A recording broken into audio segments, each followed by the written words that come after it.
You're him. Oh my God, you're him. Her voice shattered the quiet of the Whole Foods parking lot in South Miami. Customers turned to stare. Shopping carts froze mid-push. Ethan stood there, rain-soaked uniform clinging to his skin, hands still gripping the grocery bags he'd been loading into her trunk. His face, that face she'd been sketching in her journal for 3 months, went pale. Before we continue, please don't forget to subscribe. We got more amazing stories dropping tomorrow. Mia, I can explain. Explain. She stumbled backward, her phone clutched in trembling hands, the Forbes article still glowing on the screen. Ethan Rivers, the reclusive billionaire who vanished from Silicon Valley. You told me you were a stock clerk.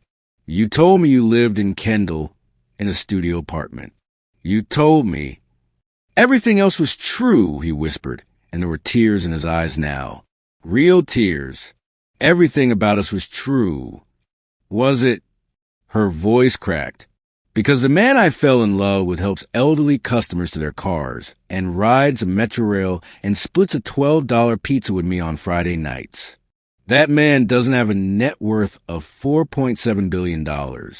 That man doesn't own the company I just got hired at. That man, me. He stepped forward, desperation bleeding through every word. Mia, please. That man, me. The only real version of me that's existed in 5 years. Then why? Tears streamed down her face, mixing with the Miami rain. Why lie? Why hide? Why make me fall in love with someone who doesn't even exist?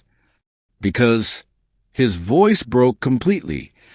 I needed to know someone could love me without wanting something from me. Just once. Just one person who saw me, really saw me, not my bank account. She stared at him, this man she'd shared coffee with, laughed with, dreamed with, this stranger she didn't know at all. I don't know who you are, she whispered, and then she walked away, leaving him standing in the rain, surrounded by scattered groceries and the ruins of the only real thing he'd ever had. The automatic doors of Whole Foods on Red Road slid open, and Mia Chin stepped into blessed air conditioning, escaping Miami's brutal August heat. She had exactly $47 in her checking account until Friday's paycheck from the design firm, which meant tonight's dinner would be creative. Pasta, Jared sauce, maybe some discounted vegetables, if she was lucky. She grabbed a basket and headed toward the produce section, mentally calculating costs, when she nearly collided with a shopping cart. Oh, I'm so sorry. No, that was totally my fault. She looked up and forgot how to breathe. He was beautiful in that casual, unassuming way that made her artist's fingers itch for a sketchbook. Tall, lean, with dark hair that looked like he'd forgotten to comb it, and warm brown eyes behind simple black-framed glasses. He wore the standard Whole Foods uniform, green apron over a plain white t-shirt, and had the kind of genuine smile that felt rare in Miami's scene-obsessed culture. You work here? She asked, then immediately felt stupid. Obviously, he works here, Mia. He's wearing the apron. For months now, he said, and there was something in his voice, an easiness, a contentment, that seemed almost out of place. Still learning where everything is. You looking for something specific? Just dinner. On a budget. Ah. His smile widened. The produce manager marks down stuff. That about to go bad around 6 p.m. Come back in 20 minutes. You'll get some great deals. Really? Really? I'm Ethan, by the way. Mia. Nice to meet you, Mia. He glanced at his watch. I'm actually on break in 10 minutes. If you want, I can show you some other budget-friendly secrets. She should have said no, should have grabbed her pasta and left. But there was something about him, a kindness in his eyes, a genuineness that felt like fresh air. Sure, that would be amazing.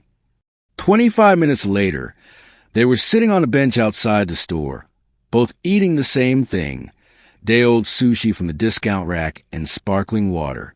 This is your dinner too? Mia asked, surprised. Best deal in the store. Ethan popped a California roll into his mouth. $6, decent protein, and it's not actually bad. I thought employees got a discount. We do. Doesn't mean I can afford to eat like a king. He shrugged. Kendall rent isn't cheap, even for a studio. Something about his honesty was refreshing. In a city where everyone seemed to be hustling, flexing, pretending to be richer than they were, here was a guy in a Whole Foods apron admitting he lived in a studio and ate discount sushi. What do you do? Ethan asked. Besides hunt for budget groceries? Graphic designer. Well, junior graphic designer. At a small firm in Brickell. She wrinkled her nose. Mostly I design social media posts for real estate companies. It's not exactly what I dreamed about at Pratt, but it pays the bills. Barely. Pratt? That's in New York, right? Brooklyn. I did 3 years there before my mom got sick, and I had to move back. The familiar ache settled in her chest. She's in remission now, but the medical bills are... Yeah. So here I am, back in Miami, eating discount sushi. I'm sorry about your mom. She's tough. She'll be okay. Mia smiled. What about you? What's your story? Let me guess. Moved to Miami for the beaches and sunshine. Something flickered across Ethan's face. So quick she almost missed it. Something like that. Needed a fresh start. This seemed like a good place for one. Working at Whole Foods is a fresh start. You'd be surprised. He checked his watch again. Break's over. But hey, if you come back Friday around 6, I'll make sure you get first pick of the markdown stuff. You don't have to. I want to. His smile was genuine, warm. It's nice to talk to someone who doesn't complain about their latte being 2 degrees too cold. Mia laughed. Deal. Friday at 6. She came back Friday, and the next Friday, and suddenly Fridays became their thing. Ethan would finish his shift, and they'd grab the markdown sushi or day-old pizza from Trader Joe's down the street, and they'd sit on that bench and talk. About everything. About nothing.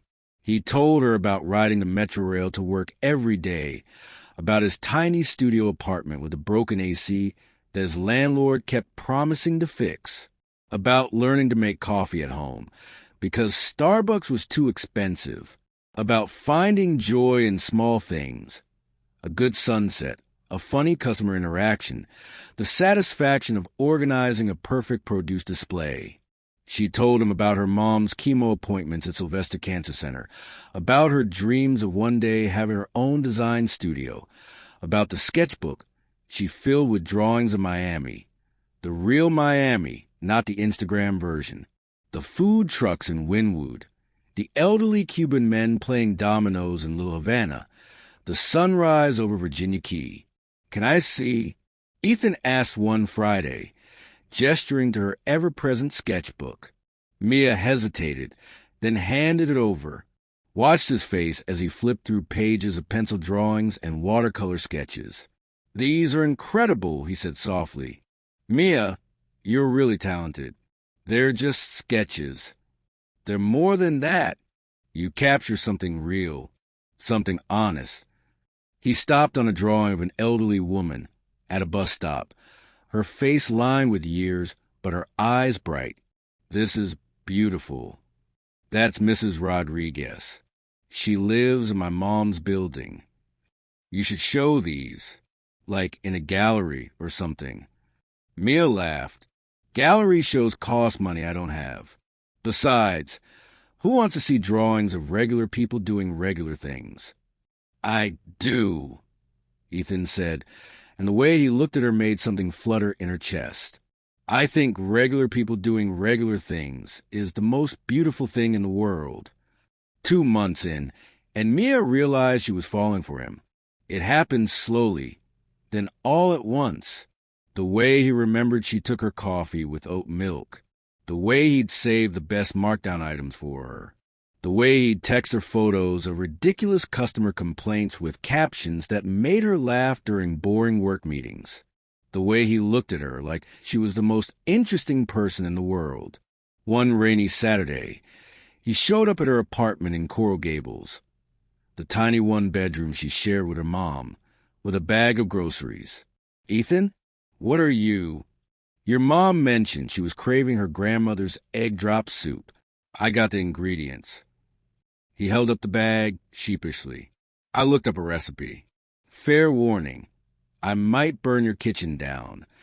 Her mom, Teresa, appeared in the doorway, wearing her favorite robe and a scarf that covered her thinning hair. Her face lit up. "You must be the Whole Foods boy Mia won't stop talking about." "Mom, Teresa Chun." Her mom shook Ethan's hand. Come in, come in. Any boy who brings me soup ingredients is welcome here." They spent the afternoon in Mia's tiny kitchen, her teaching Ethan how to make proper egg drop soup, him making her laugh with his terrible knife skills, her mom watching from the couch with a smile Mia hadn't seen since before the diagnosis. "He's a good one," Teresa said later after Ethan had left. "He looks at you like you hung the moon." "We're just friends, Mom." "Mija, I didn't survive chemo to watch you lie to yourself." Teresa squeezed her hand. "That boy loves you. Question is, do you love him back?" Mia thought about Ethan's laugh, his kindness, the way he made her feel seen and valued, and like maybe, just maybe, good things could still happen. "Yeah," she whispered. "I think I do." 3 months after that first meeting, Ethan asked her to dinner, not the bench outside Whole Foods, not discount sushi. "A real date," he said nervously. "I've been saving up. There's this pizza place in Little Havana. Nothing fancy, but they make everything from scratch." And I thought, yes, yeah, yes, Ethan, I'd love to. The pizza place was perfect. Tiny, family-owned. The kind of place where the owner's grandmother was making dough in the back, and the walls were covered in photos of regular people from the neighborhood. "This is my favorite place in Miami," Ethan admitted over their margarita pizza. "Everything here is real. No pretense. No performance. Just good food and good people." "Is that what you're looking for? Real things?" "I spent a long time in a world where nothing was real," he said quietly, "where every conversation was a transaction. Every relationship was about what you could get. I hated it." "So you came to Miami and got a job at Whole Foods?" "I came to Miami and got a life." He reached across the table, took her hand. "Mia, these past 3 months have been the happiest of my life. You make me feel like I'm enough, just as I am, not for what I can do or what I can provide. Just me." "You are enough," she said, squeezing his hand. "More than enough." He kissed her that night in the parking lot under Miami stars, and it felt like every cheesy romance novel Mia had ever secretly read. Perfect. Right. Real. "I'm falling in love with you," he whispered against her lips. "Good," she whispered back, "because I already fell." The next morning, Mia got the call. "Miss Chin, this is Jennifer from Quantum Designs. We'd like to offer you the senior designer position." Mia nearly dropped her phone. Quantum Designs was one of the top firms in Miami. She'd applied on a whim, never expecting to even get an interview. "I really?" "Yes. Yes, I accept." "Wonderful. We'll send over the paperwork.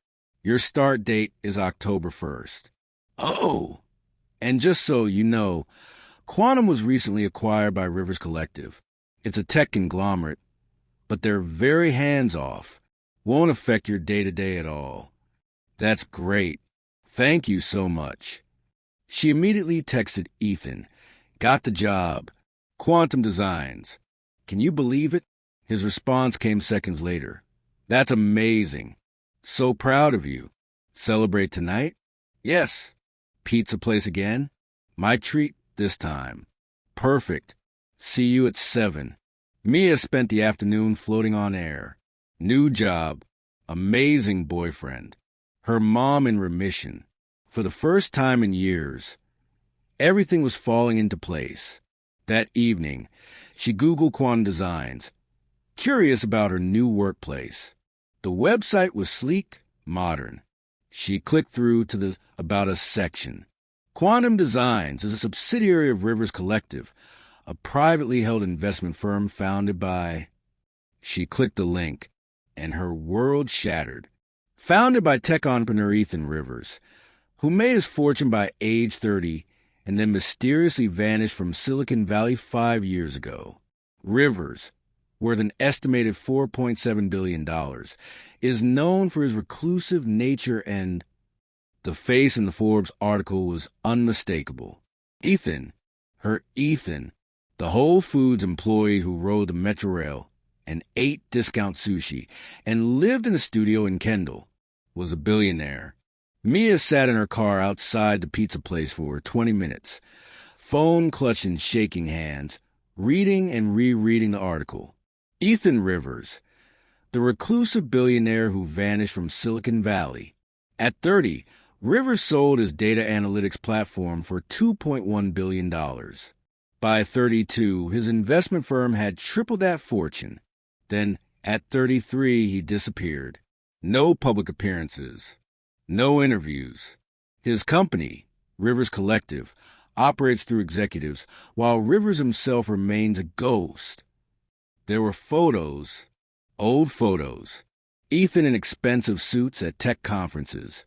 Ethan shaking hands with senators. Ethan on the cover of Forbes, Fortune Incorporated.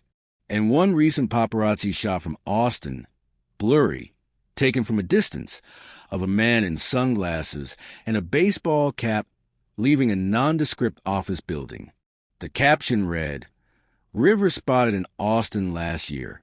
He continues to avoid all media contact."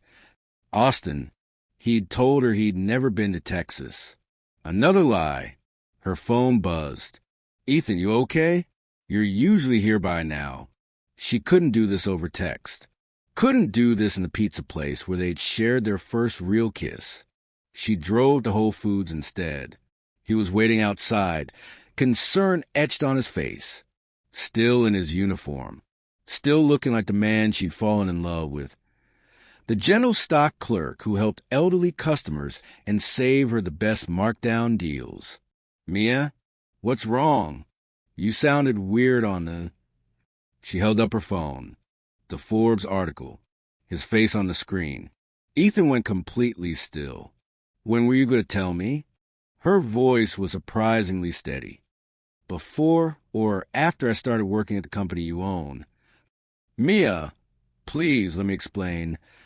"Explain what? That everything was a lie? That you're not really a Whole Foods employee? That you don't really live in a studio in Kendall? That you're not really just normal?" "It wasn't a lie. You're worth $4.7 billion. Ethan, you own half of Miami's tech sector. You," her voice cracked, "you let me buy you discount sushi. You let me worry about splitting a $12 pizza. You let me think we were the same. Two people just trying to make it in an expensive city. Was that funny to you? Was I some kind of project? Slumming it with the poor girl? God, no. Mia, no." He stepped toward her, hands raised like she was a wounded animal. "You're the only real thing I've had in 5 years. The only person who didn't want something from me. I didn't want anything from you because I thought you had nothing to give. I thought you were like me, broke, struggling, trying to survive. But you were playing dress up, playing poor, and I was..." Tears spilled over. "I was falling in love with someone who doesn't even exist. I'm standing right here. This is me. The real me." "No." She shook her head. "The real you owns a Fortune 500 company. The real you has more money than I'll see in 10 lifetimes. The real you has been lying to me for 3 months. I work at Whole Foods because I wanted to remember what normal felt like." His voice rose, raw and desperate. I rode the Metro Rail because driving my Porsche made me sick. I ate discount sushi because five-star restaurants made me feel empty. Everything I told you is true, Mia. The life I lived with you, that was the truth. That was the only honest thing I've done since I was 30 years old. Then why hide it? Why not just tell me? Because of this, he gestured between them. Because the second people know who I am, everything changes. They see dollar signs, opportunities, what I can do for them. You think anyone has loved me, really loved me, since the day I made my first million? Everyone wants something. Everyone has an angle. So you thought I would too? You thought so little of me that you assumed. I thought so much of you that I was terrified. The confession burst out of him. You were kind and funny and talented and real, and I knew the second you found out, you'd look at me differently, like everyone else does. And I couldn't. His voice broke. I couldn't lose you. Not before I even had you. The pain in his eyes was real. She could see that, but so was hers. You didn't give me a choice, Ethan. You made that decision for me. You decided I couldn't handle the truth, that I'd be like everyone else. You didn't trust me. You're right. He wiped his eyes roughly. You're absolutely right. I was selfish and scared and wrong. But Mia, please, what we have is real. The way I feel about you is real. I love you. I love who I am when I'm with you. That's not a lie. But how do I know? She whispered. How do I know what's real and what's performance? You're good at this, Ethan. You convince me completely. How do I trust anything you say now? He didn't have an answer. The silence stretched between them, heavy with everything broken. I start Quantum Designs on Monday, Mia said finally. Your company. Did you know? When you encouraged me to apply, did you already know you owned it? His face was answer enough. Oh my God. She laughed bitterly. You manipulated that too? Was I even qualified, or was that a gift from the billionaire boyfriend I didn't know I had? You're incredibly qualified. That had nothing to do with. I don't believe you. She backed toward her car. I don't know what to believe anymore. Mia, please, don't go. We can figure this out. We can. I need space. I need to think. How much space? How much time? She looked at him, this stranger wearing the face of the man she loved, and felt her heart shatter. I don't know. She got in her car and drove away, leaving him standing in a Whole Foods parking lot, surrounded by the ruins of his carefully constructed normal life. Sometimes we build walls so high, we forget they're meant to protect us, not imprison us. We hide our truth, afraid of rejection, never realizing that the real rejection comes from the lie itself. If this story is making you think about the mask we all wear, about the price of pretending to be someone we're not, maybe you're exactly who needs to hear what happens next. Maybe you understand that truth, even painful truth, is the only foundation love can stand on. Monday morning arrived too soon. Mia stood outside the Quantum Designs building in Brickell, staring up at the sleek glass tower. Somewhere in this building, or maybe in another one of Ethan's properties, he was probably sitting in a corner office, running an empire while she'd been crying into her pillow all weekend. Her mom had tried to comfort her. Maybe hear him out, Mija. People make mistakes when they're scared. But how could she hear him out when she didn't even know who him really was? The lobby was all marble and modern art. The receptionist smiled professionally. Mia Chin, welcome to Quantum. Jennifer will be right down. Jennifer turned out to be a sharp-eyed woman in her 40s who gave Mia a tour of the office. Open floor plan, standing desks, a coffee bar that would make Starbucks jealous, and a creative team that seemed genuinely excited about their work. You'll be working primarily on the Miami Tech Week campaign, Jennifer explained. It's our biggest project this quarter. Mr. Rivers, the owner, is very particular about authenticity in our designs. He wants real Miami, not tourist Miami. Your portfolio was exactly what we were looking for. Mia's stomach twisted. Does Mr. Rivers come to the office often? Never, actually. He's very hands-off, runs everything remotely. Most of us have never even met him. Jennifer smiled, which is fine by us. Less micromanaging, more creative freedom. Never comes to the office, because he was too busy pretending to stock shelves of Whole Foods. The week crawled by. Mia threw herself into work, grateful for the distraction. Her team was talented and welcoming. The projects were challenging in the best way. And every night, she ignored Ethan's texts. I'm sorry. Please talk to me. I know I don't deserve forgiveness, but I miss you. Your mom called. She yelled at me for 20 minutes. I deserved every word. I understand if you hate me, but please know everything I felt was real. On Friday, a delivery arrived at the office. A portfolio case with her name on it. Inside, professional prints of all her Miami sketches, the ones she'd shown Ethan from her personal sketchbook. Mounted, matted, gallery ready, and a note in his handwriting. These deserve to be seen. You deserve to be seen. Not because of who you know or what you can offer. Because you're talented and your work is beautiful and the world needs more truth in it. There's a small gallery in Wynwood, the Warehouse Project, that wants to show these. No strings attached. No connection to me. I showed them your work anonymously, and they said yes immediately. The choice is yours. Always yours. Mia's hand shook. He'd done this. While she'd been ignoring him, crying over him, hating him, he'd been making her dream come true. Everything okay? Her co-worker, Anna, asked. I don't know.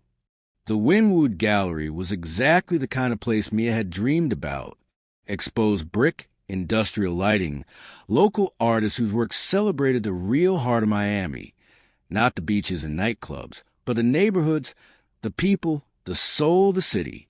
The curator, Marcus, a different Marcus than any previous story, was a tall black man with locks and a genuine passion for authentic art.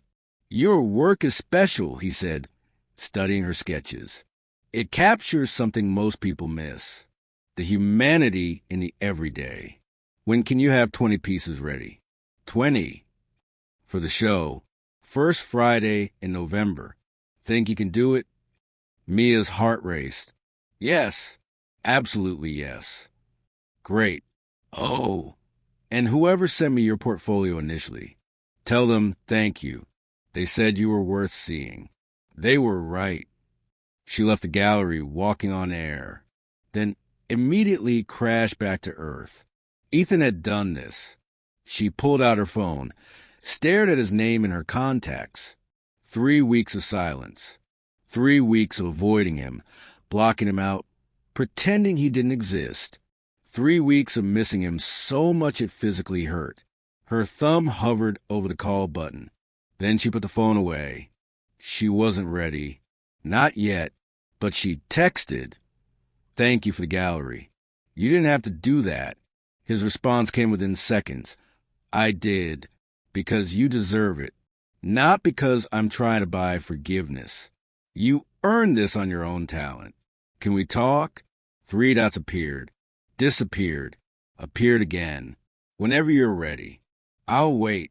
I'll wait forever if I have to." That night, Mia sat at her mom's kitchen table, the one where they'd made soup with Ethan, and finally let herself cry. "Oh, Mija." Teresa pulled her into a hug.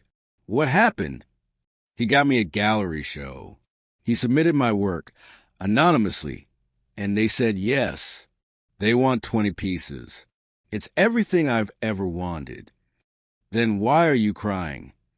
"Because I don't know if he did it because he loves me or because he feels guilty. I don't know if anything he does is real anymore. How do I trust someone who lied about everything? Teresa was quiet for a long moment. Then, you know what your father used to say? Actions over words. Teresa, always actions over words.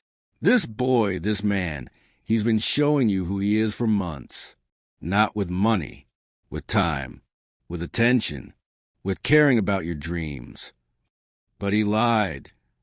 Yes, he lied about the money. But did he lie about how he felt?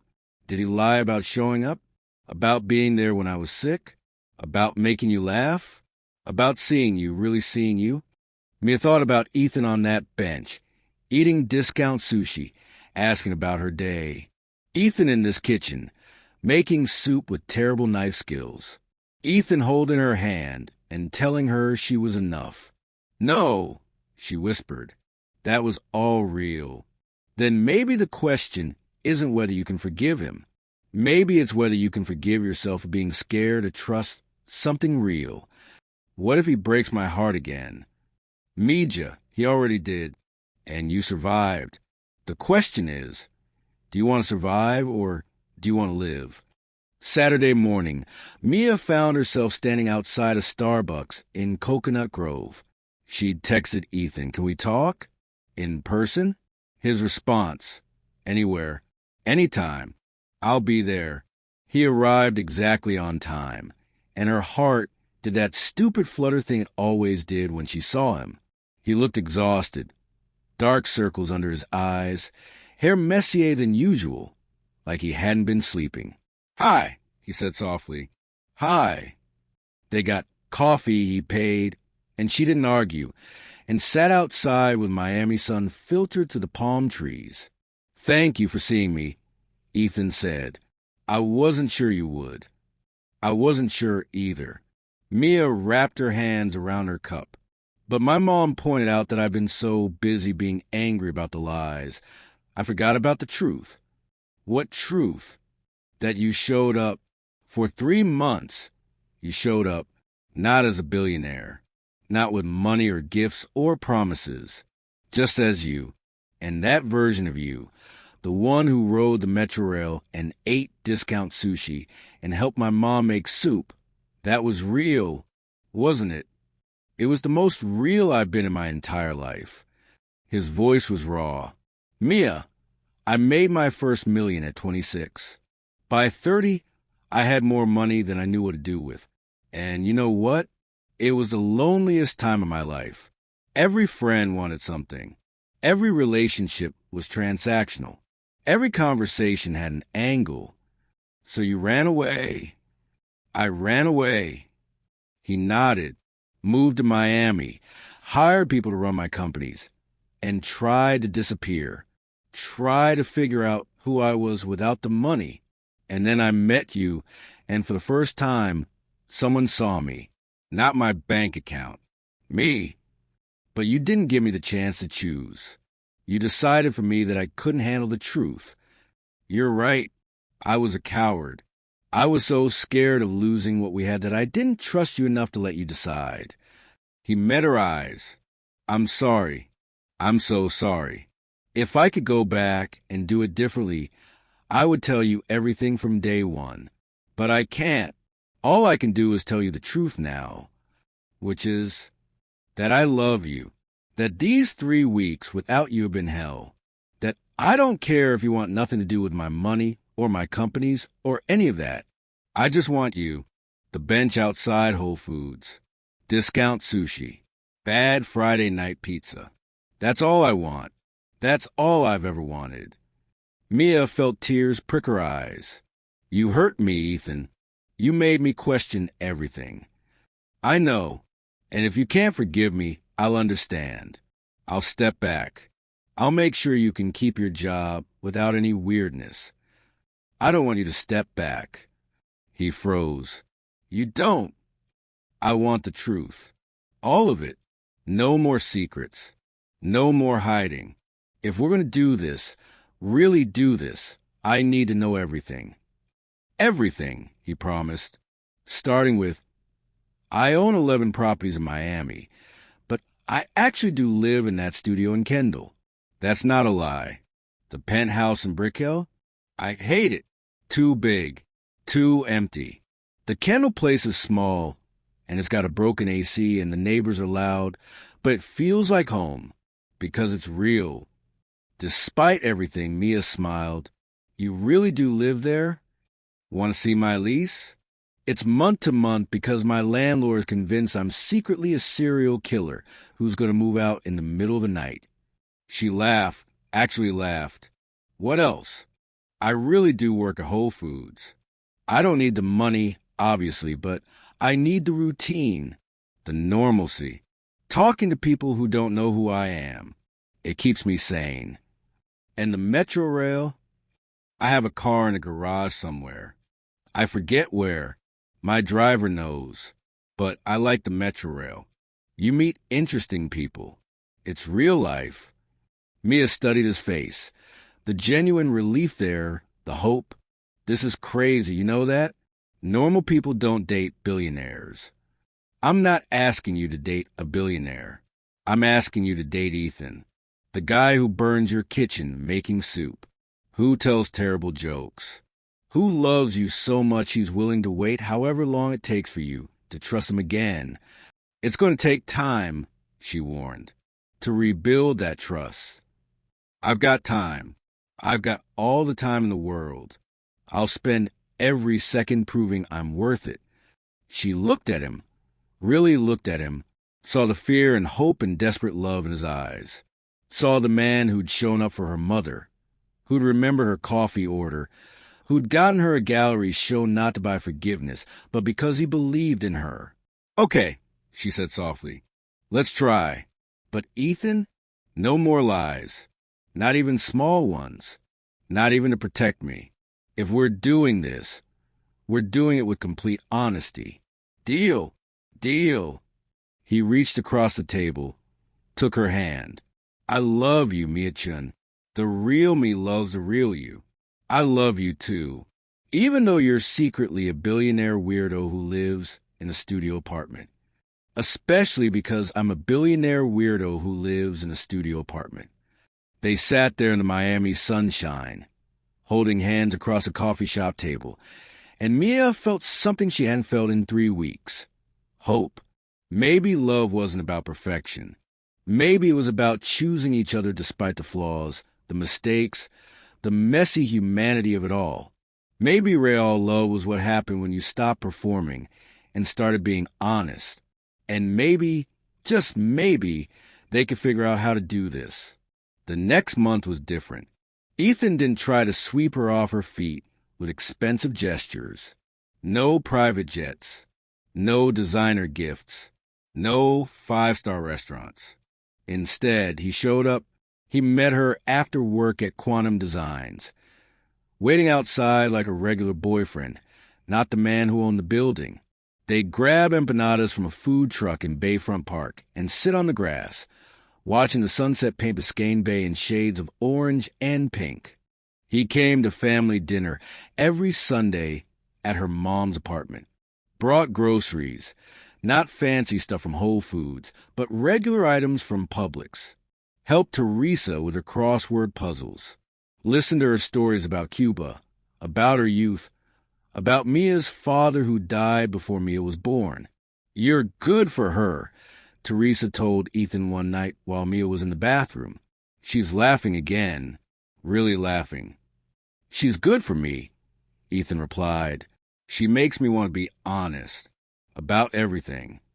He took Mia to his actual apartment in Kendall, the studio with the broken AC and thin walls. It was real. Tiny kitchen with mismatched dishes. A futon that served as both couch and bed.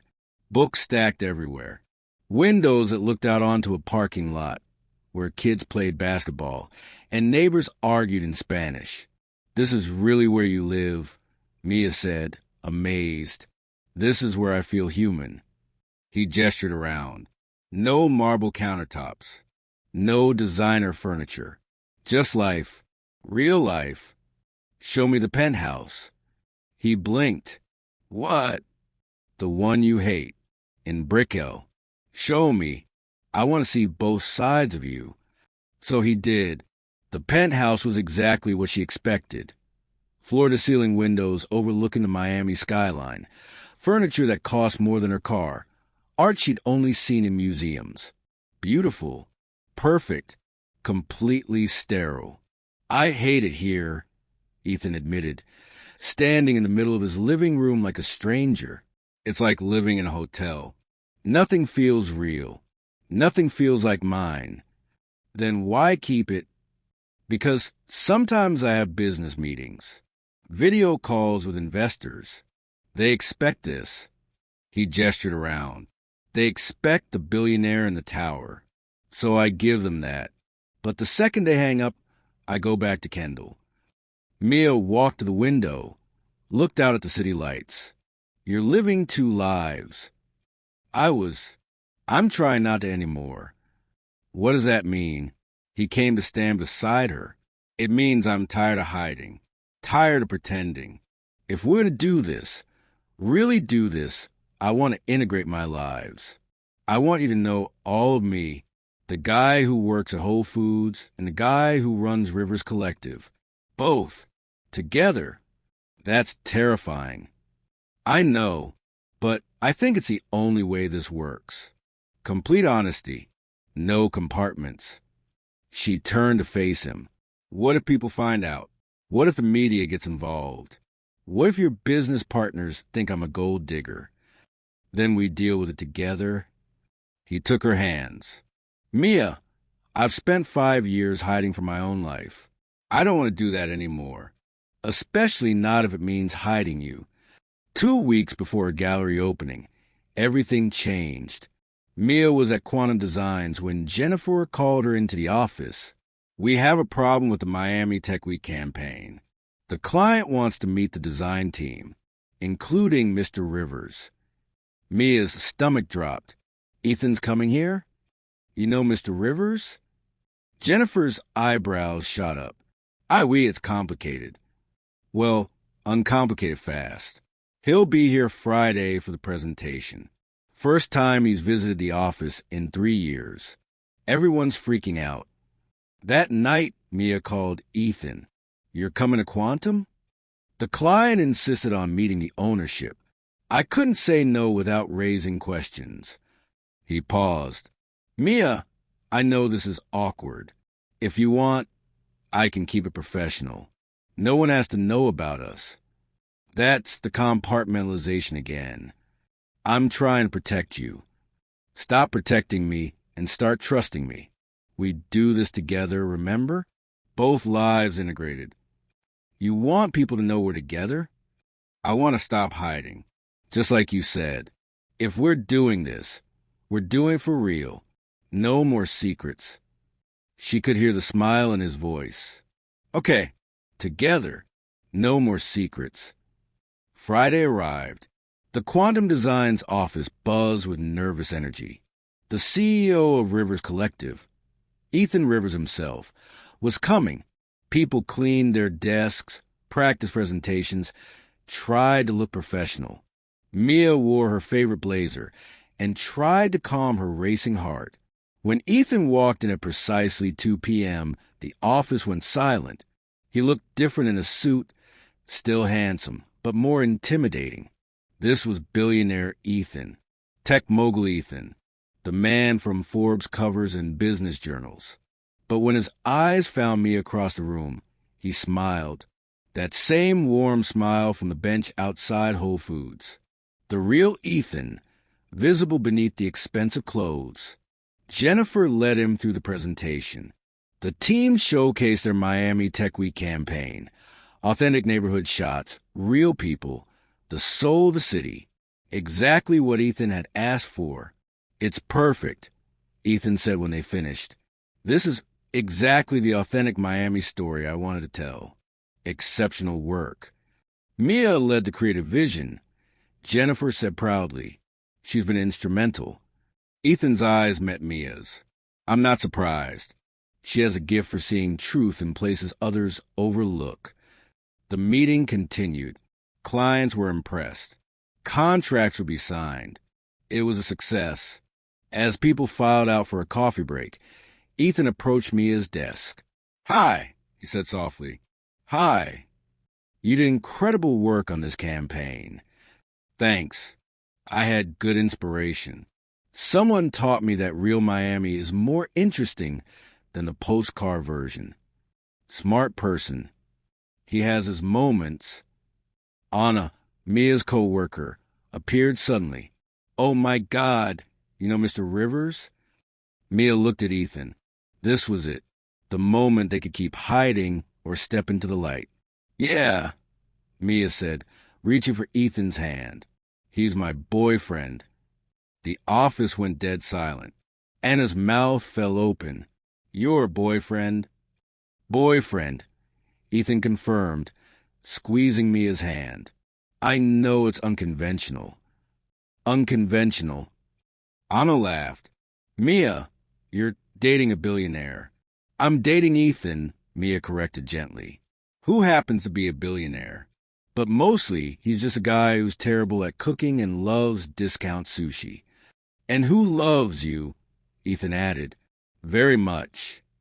The office erupted in whispers and excitement, but Mia felt strangely calm, because hiding had been exhausting.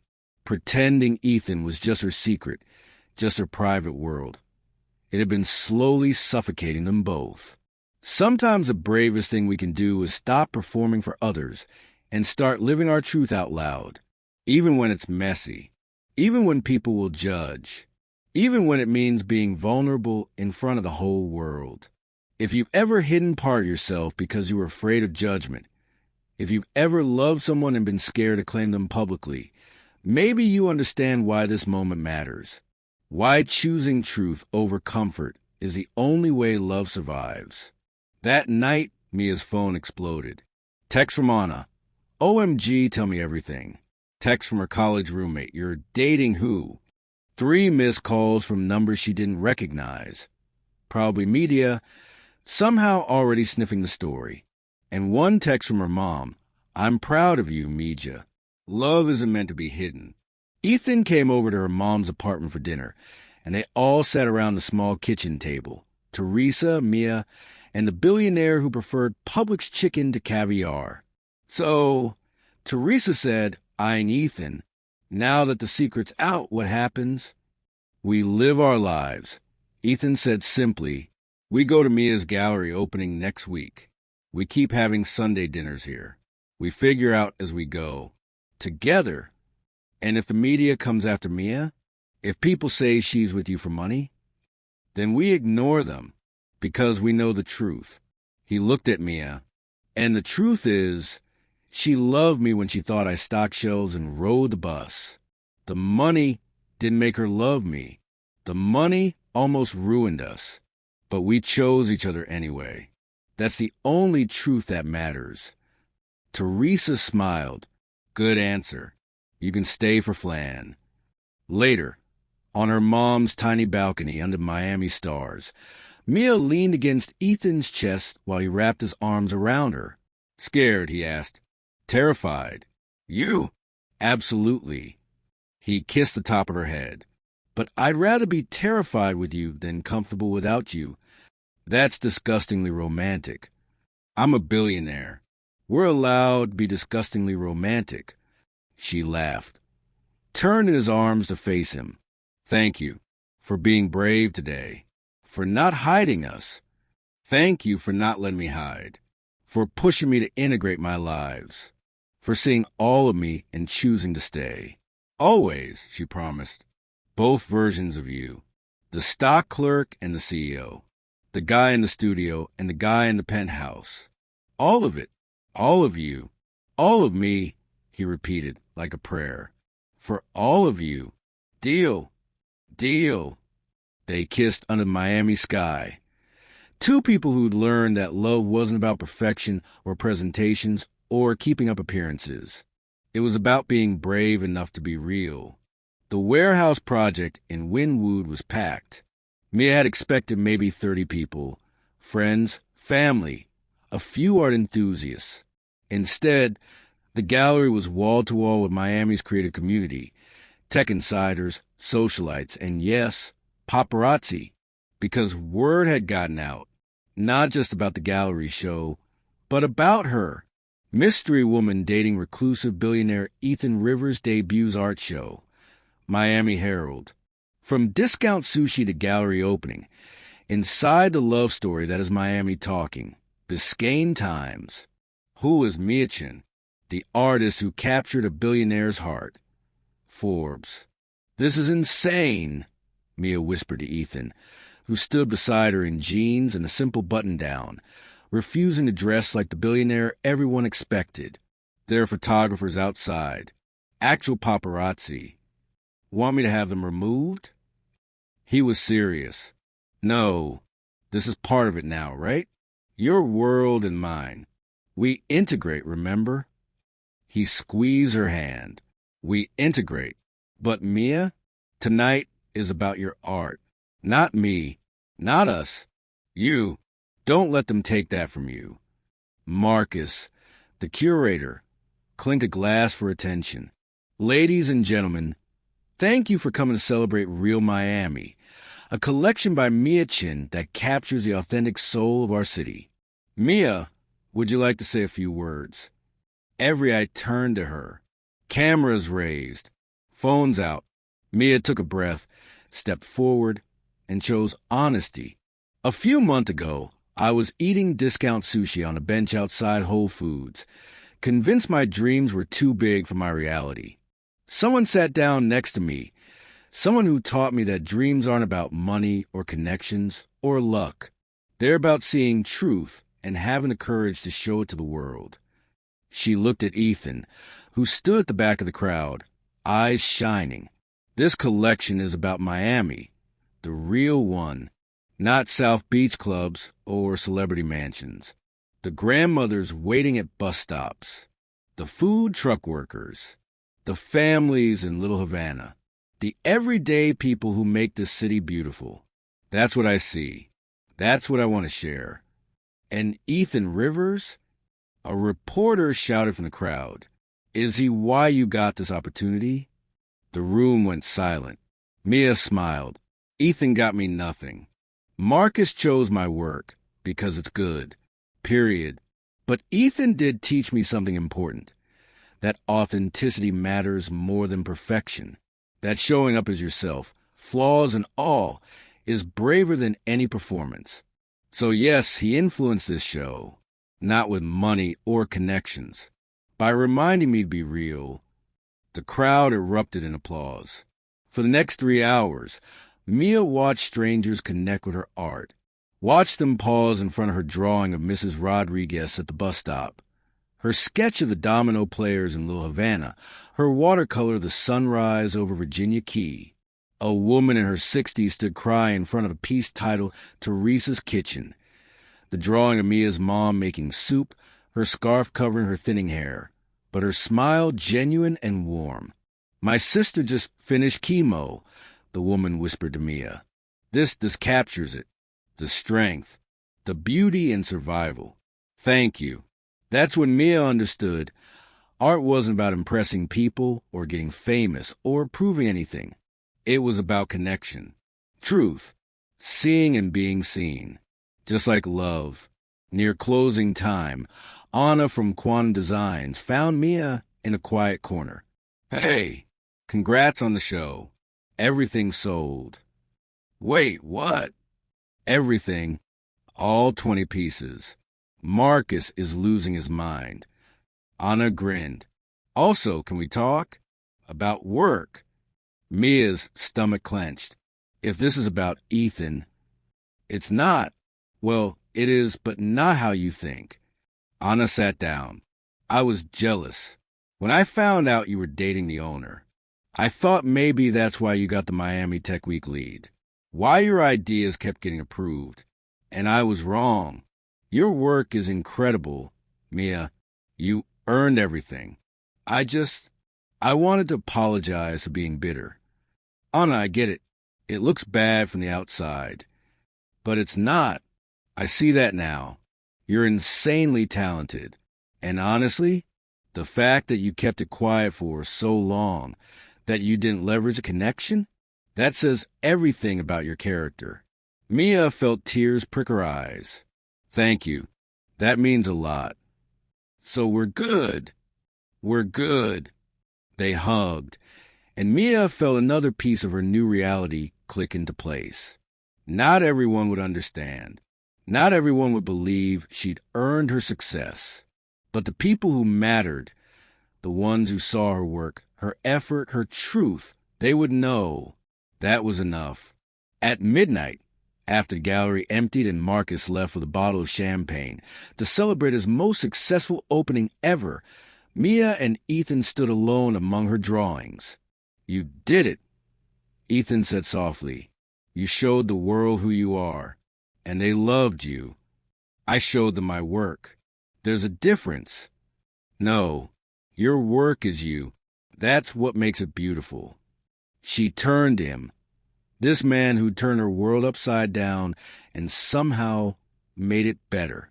"I never asked, why did you really come to Miami? 5 years ago, when you disappeared from Silicon Valley, why here?" Ethan was quiet for a long moment, looking at her drawing of Biscayne Bay at sunset. "I came here to disappear, to become nobody, because being somebody, being Ethan Rivers, tech billionaire, was killing me." He met her eyes. Every relationship was fake. Every conversation had an agenda. Every friend wanted something. I was surrounded by people and completely alone. So you ran. I ran. Moved to Miami. Got the job at Whole Foods under a different name on payroll. Just Ethan. Rented the studio. Started riding the bus. I wanted to know, who am I without the money? Without the empire? Without people bowing and scraping and wanting things from me? And what did you find? For 4 years? Nothing. I was empty, numb, going through motions. And then I met you, and you looked at me like I mattered. Not my portfolio, not my connections. Just me, the guy with bad knife skills and discount sushi. And I fell completely, terrifyingly in love. Mia's heart swelled. I fell in love too. Even when I hated you for lying, I still loved you. I know, that's what scared me most. You loved me enough to be angry, to demand better, to not let me hide. He took both her hands. "Mia Chun, you make me want to be integrated. Whole, not living two separate lives, but one authentic one, with you. Even though it's messy, even though there are paparazzi and weird power dynamics, and people who'll never understand. Especially because of that. Because choosing authenticity when it's hard, that's real love." She kissed him then, in the empty gallery surrounded by her truth on the walls, and felt completely, perfectly seen. 2 weeks after the gallery opening, Mia got a call from an unknown number. "Is this Mia Chun?" "Who's asking?" "My name is Catherine Rivers. I'm Ethan's mother." Mia's blood ran cold. Ethan had mentioned his family exactly once. "We're not close. They preferred the billionaire version of me. Mrs. Rivers. Hi. I'd like to meet you. For lunch. Tomorrow, if you're available. Does Ethan know you're calling?" "No, and I prefer to keep it that way. Just you and me, woman to woman." Every instinct screamed this was a trap, but Mia heard herself say, "Okay." Where? Catherine Rivers was exactly what Mia expected. Elegant, polished, wearing a Chanel suit that cost more than Mia's car. They met at a waterfront restaurant in Coral Gables, the kind of place where lunch cost $200 per person. "Thank you for coming," Catherine said, her smile not quite reaching her eyes. "I won't waste your time. My son has made it clear he doesn't want my involvement in his life. But I'm his mother. I worry. He's happy, Mrs. Rivers. Really happy. Is he? Or is he playing house? Pretending to be normal?" Catherine leaned forward. "Ethan has been running from responsibility for 5 years. Living in squalor, working retail, acting like money doesn't matter. But it does matter, Miss Chun. His company needs him. His family needs him. And I'm concerned that you're enabling his escapism. Mia felt anger rise. Enabling? I love him. All of him. Not just the parts you approve of. Love. Catherine smiled sadly. Darling, I'm sure you believe that. But let me ask you something. Have you thought about what happens next? You're a talented artist. I saw the write-ups about your show. You have your own dreams. Can you really build a life with a man who's running from his? He's not running anymore. He's integrating. He's pretending. And one day, he'll wake up and realize he's wasted years living below his potential. And when that happens, where does that leave you? The girl who helped him hide from reality. The word struck deep because there was a grain of truth there. Ethan was living two lives. And Mia had no idea how to navigate that long term. Why are you really here, Mrs. Rivers? Catherine pulled out a check, slid it across the table. Mia didn't even look at the amount. I'm not trying to insult you. I'm trying to protect both of you. This relationship, it's based on a fantasy. Ethan the stock clerk. But that's not who he is. And pretending won't change reality. You're wrong, Mia said quietly, standing up. Ethan isn't pretending to be normal. He's remembering how to be human. There's a difference. And if you actually knew your son, you'd see that. She walked out, leaving the check on the table, and immediately called Ethan. Your mom just tried to pay me to leave you. Silence. Then, fuck. Mia, I'm so sorry. What did she say? That you're running from responsibility. That I'm helping you hide. That one day you'll wake up and regret wasting years on this life. And what do you think? Do you believe her? Mia paused at her car, Miami sun beating down. I think she's scared. I think she doesn't understand you. And I think she asked a question I don't have the answer to, which is, what happens next? Do you work at Whole Foods forever? Do we live in a studio apartment when you have millions? Do you keep running your companies from the shadows? How does this work long-term, Ethan? I don't know, he admitted, but I know I want to figure out with you. Can we talk? In person? Yeah, let's talk. They met at South Point Park, sitting on the rocks where the Atlantic Ocean crashed against Miami Beach. Tourist families took photos. Joggers passed. Life continued around them while they figured out theirs. My mom is partially right. Ethan said, I've been hiding. Not from you, from responsibility, from the empire I built, from the expectations. So what do you want? Really want? I want both. I want the studio in Kendall where I feel human. And I want to actually show up for my companies, not hide behind executives. I want to be present. He turned to her. But I'm terrified that the second I step back into that world fully, I'll lose myself again. Lose us. What if you don't have to choose? What if there's a middle ground? Like what? Mia thought about her own journey.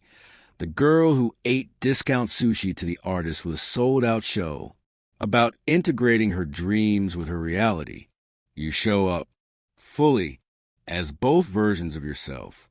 CEO Ethan, who makes billion-dollar decisions, and regular Ethan, who rides a metro rail. You stop compartmentalizing.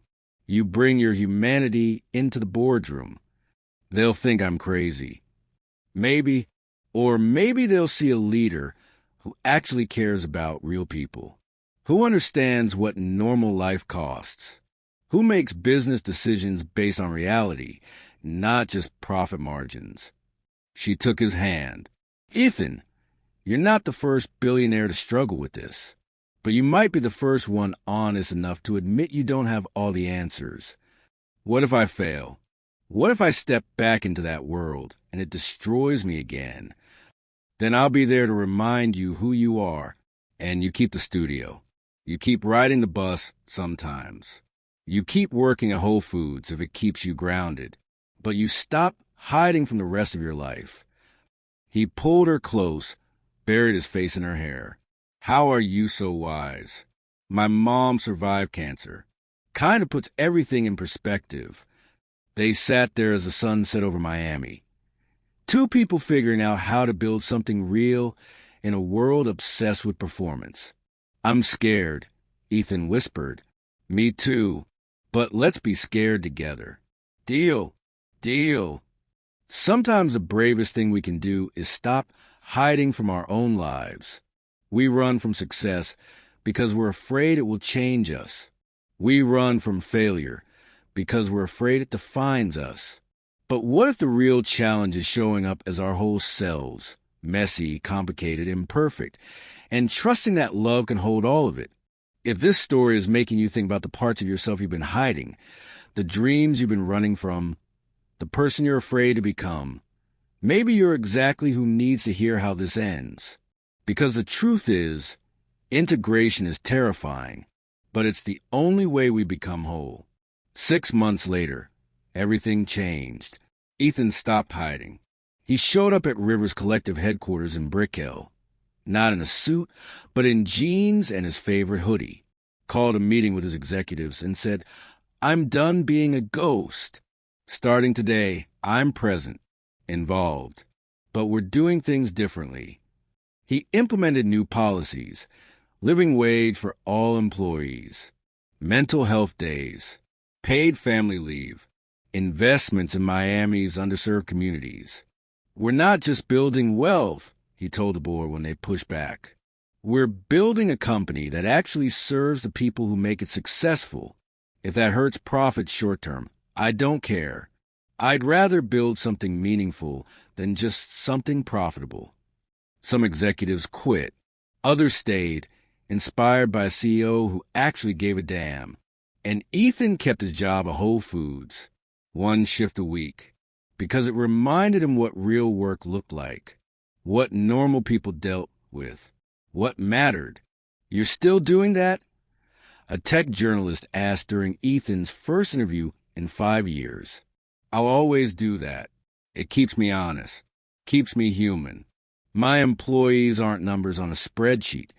They're people I could stand next to in a grocery store.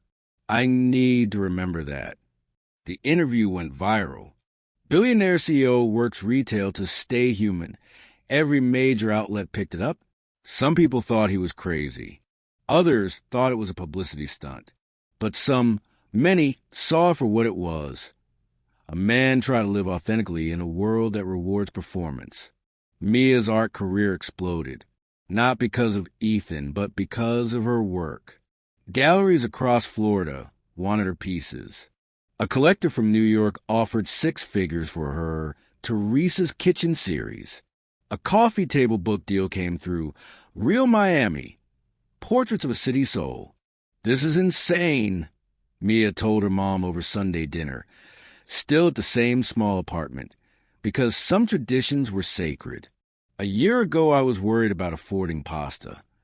And now I have to worry about tax brackets and financial advisors, and whether people only like my art because of who I'm dating." Ethan, helping with dishes, spoke up. "Your art sold before anyone knew about us. You earned this. But you opened doors." "I opened one door, to a gallery that said yes based on your work alone. Everything after that, that's you, Mia. Your talent, your vision. Own it." Teresa nodded. "He's right, Mija. Stop shrinking yourself." But the question haunted Mia. How much of her success was hers? How much was proximity to wealth and power? The answer came from an unexpected source. Marcus, the gallery curator, called her one evening. "I need to tell you something. About your first show." Mia's heart sank. "Ethan bought the pieces, didn't he?" "What?" "No, Ethan didn't buy anything. Various collectors did. People I've worked with for years. But Mia, I need you to know. When someone submitted your portfolio to me anonymously, I almost rejected it." "Why?" "Because anonymous submissions are usually garbage. People hiding behind secrecy because they know their work isn't strong enough. But I looked at your sketches, and I saw something I rarely see. Truth, artistry, vision. So I took a chance. He paused. Ethan didn't make me choose you. Your work did. I would have said yes even if I'd known you were dating a billionaire. Maybe especially because you didn't lead with that. Mia felt tears slip down her cheeks. Thank you for telling me. You're talented, Mia. Stop questioning it. Stop letting imposter syndrome win. You belong here. 9 months after the parking lot confrontation, Mia and Ethan stood on the beach at Virginia Key, watching the sunrise paint the sky in impossible colors. You know what today is? Ethan asked. Tuesday? 1 year since we met. Since you almost ran me over with your shopping basket at Whole Foods. Mia laughed. Has it really been a year? 365 days since my life actually started. He turned to her, and there was something different in his eyes. Nervous, excited, terrified. Ethan, I've been thinking about integration, about being whole, about not compartmentalizing my life. He took her hands. And I realized I've been keeping one thing separate.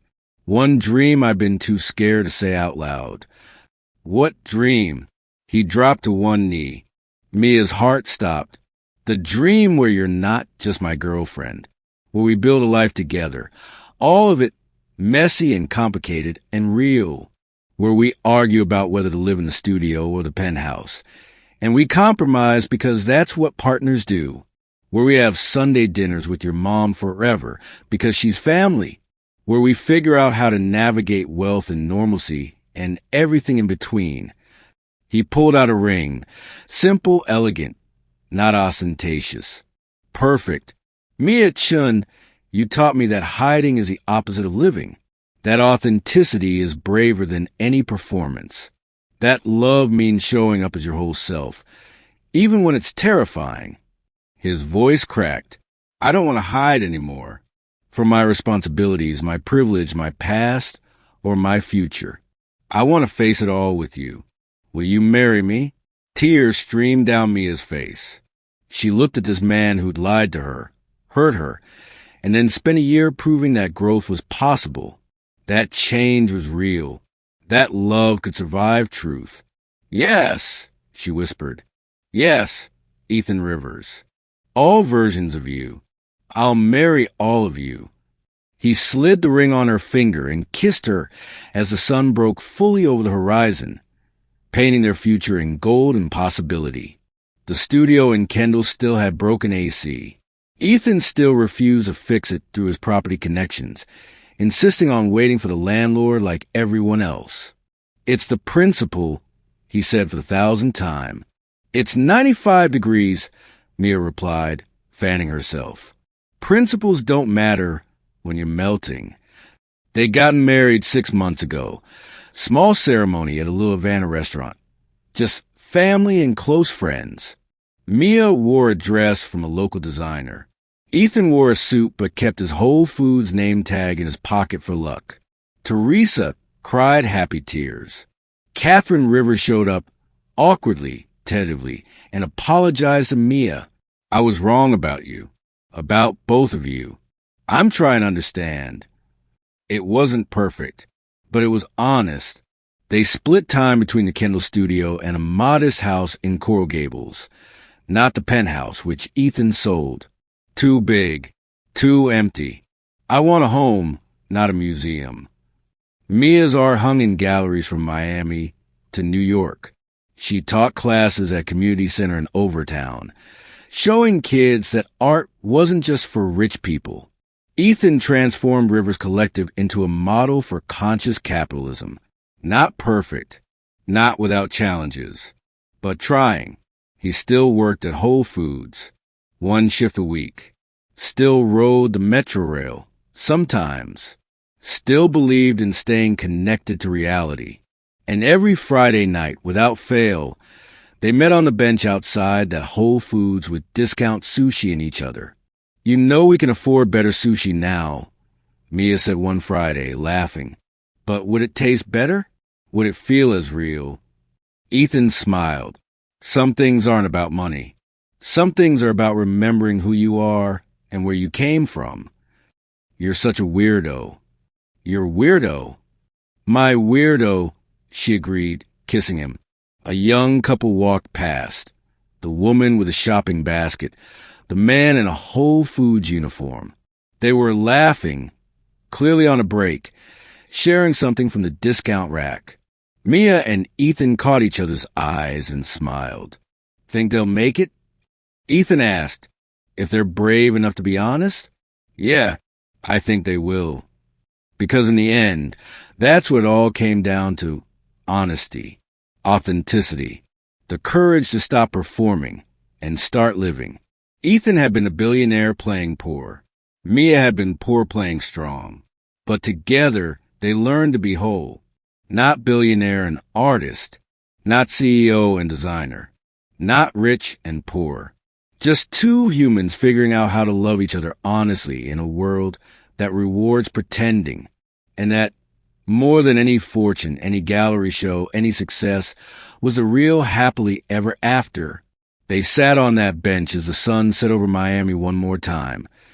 Two people who'd found each other in the most unlikely way, who'd chosen truth over comfort, authenticity over performance, love over fear.